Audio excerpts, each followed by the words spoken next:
Hello everyone, welcome back. In this video, I will discuss the solution to the problem alternative sorting. In this particular problem, you will be given an array ARR of distinct integers and you have to rearrange the array in such a way that the first element is the largest and the second element is the smallest. Then the third element is the second largest and the fourth element is the second smallest and so on. So let's see how we can solve this problem. So the very first observation, we have to rearrange this array based on the smallest and the largest element. So to get the smallest and the largest element in a particular order, what I will do, I will first sort this array in ascending order. So let's just quickly sort this array A. So if you sort this array, then you will get 1, 2, then the third smallest 3, 4, 5, 6 and 7. And to rearrange the elements as per the problem statement, we can use a two variable approach, two pointer approach you can say. So let's say this is my pointer variable I, which I will initialize with 0, that is index 0, and then I will use another variable j, which I will initialize to the last element, that is n minus 1, last index. So let's just quickly write this thing.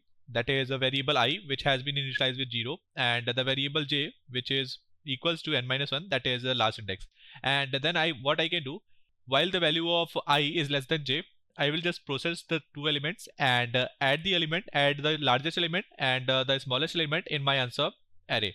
So let's say this is my answer array, and what I will do, I will just simply add a of j in my answer array, so that is 7, and a of I in my answer array, so that is the largest and the smallest, so 1.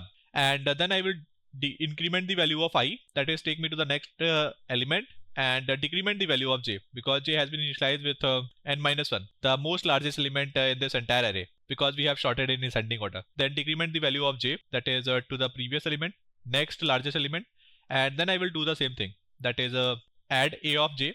First I will add a of j, and then I will add a of I, and then I will just simply increment I, that is I plus plus, and j minus minus. So in each iteration, I will just process the smallest element and the largest element. So let's just quickly add 6 and 2, and then I plus plus take me to the next element, which is 3, and then j minus minus, that is this 5. So then simply add the largest element. This is the third largest element, which is 5, and the third smallest element, which is 3. Cool. And then again I will increment I and decrement j. Cool. And now you can see, if you add a element at index I and element at index j, then you will add two occurrences of this 4, which is not required here. So what I will do, I will handle this case separately, and I will perform these 4 steps while value of I is less than the value of j. And after this while loop, I will just simply check if the number of elements in this entire array is odd, then it mean after this while loop, this I and j is pointing to the same index, and because its size is odd. So if n mod 2 not equals to 0, that is 1, it is odd, and in that case I will just simply add a of I in my answer variable, in my answer array, and a of I and or you can also say a of j, because both are pointing to the same index. So this is the complete solution, and here I have sorted this array, and how much time it will take.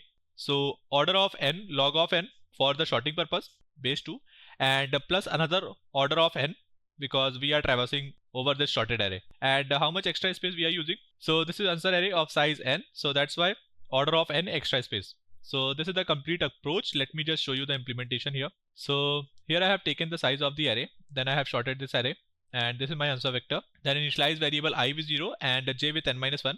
Then while I is less than j, I will just simply add the largest element and decrement the value of j, and add the smallest element and increment the value of I. And at the end, I will just simply check if the size is odd, then I will add the element at index I. Cool. And I will just finally return this answer. So let's just try to submit this.